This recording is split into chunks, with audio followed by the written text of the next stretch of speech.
Thank you for coming. My name is Mark. I'm a cloud developer advocate from the London office. And today I would like to tell you a little bit about developer learning experiences, something I've been really passionate about for quite some time. Can everybody hear me? Okay. In the back? A little bit louder. Okay. I'll use my outdoor voice.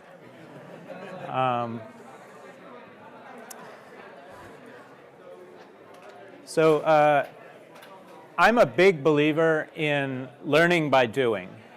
I think a lot of us are that way, as opposed to learning by listening to lectures like this one. But what's really interesting to me is there's quite a bit of data to suggest that people learn better by doing, and yet the dominant method of instruction in pretty much everywhere is still this model. My daughter's a university student, and she's still going to lectures the same way I did 30-something years ago. So I think there's a lot of room for improvement on how we teach and how we learn.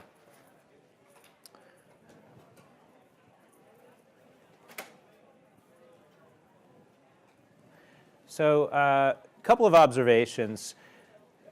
Developers seem to also like to learn by doing. One anecdotal piece of data is the way that our Google Colab site has played out. This is something I've been involved with for the last roughly 5 years. And it's been a joy to work on. It's a 20% project, obviously not just me. A whole bunch of people have been working on this over the years.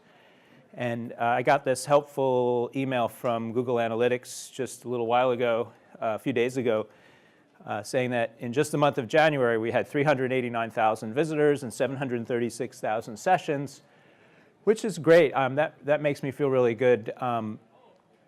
And the other thing is that the average session duration is 7 minutes, which, I don't know, that might sound small, but in this day and age where we've all got like 50 browser tabs open at once, the average of 7 minutes, that seems pretty good. Also, we haven't ever really promoted this site very heavily other than through the events it's in. So I think this shows that through word of mouth and just excitement, developers really like this kind of experience. We now have over 870 code labs that we've authored. And I'll come back to that. One of the biggest problems is we have 870 code labs. That's a lot, and we're not doing a very good job of cleaning them up and fixing them and making them great, and getting rid of the ones that we shouldn't have anymore. But anyway, that's another thing that I think suggests that we as teachers like to build these kind of tools. Okay. Now, I don't want to make this just to talk about code labs, because a lot of you out there know about it. We've had a ton of events featuring these things, and so I want to kind of take a step up from that and talk about the landscape of tools. We have a bunch of different tools inside Google, a bunch of different tools outside of Google, and I want to try to learn from them. What can we do better? How can we build better tools, and how can we make better content for these sort of interactive learning experiences? So one of the challenges is, you know that phrase, when you learn how to use a hammer, everything looks like a nail. We have a lot of hammers. I'm not going to read through this list. You all know and love some of these tools. Maybe some of you know all of them. But when I look at this list, I kind of go, why do I need to know? And I probably forgot 3 or 4 things that should be on that list. And then outside of Google, there's a ton of interesting work going on in terms of building even cooler new learning experiences. And if I'm not happy with 10 options, you know, there's 10 billion or something in the big world outside of Google. So what I want to do is try to step back and think a little bit about what are the best things we're seeing in these tools so that we can learn more about how to build a better tool.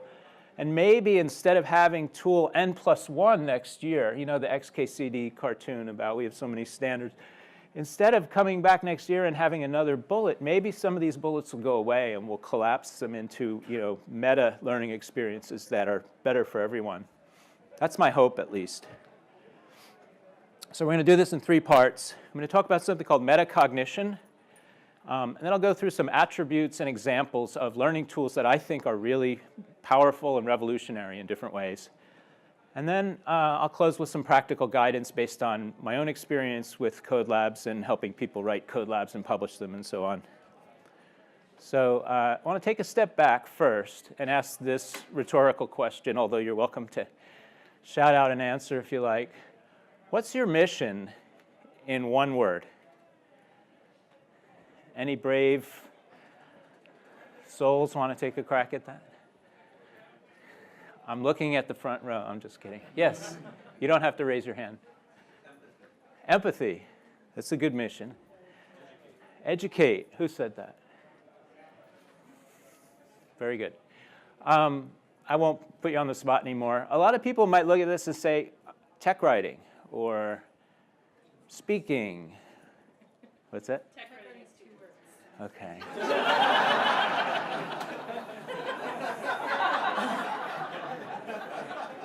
Very pedantic. It's not your fault. Thank you all for coming. Yeah, writing is another thing you might say. Or speaking, but those answers are what you do, right? And I'm interested in more what are you trying to accomplish at a kind of a meta level. So my word is educator, or educate. And I feel like that's something we all share in DevRel. We're all educators in some sense. Some of us are in the classroom standing up in front of the students, and some of us are maybe doing other, behind the scenes support things to help make sure that the school or the administration runs very well. But I think that's a big part of what we all do. And so if you kind of agree with that view, then you want to know what makes a good educator. This is my dog Miko, and he asked me a very good question when I was rehearsing my slides. He said, okay, but how do you educate good? And I don't correct his grammar because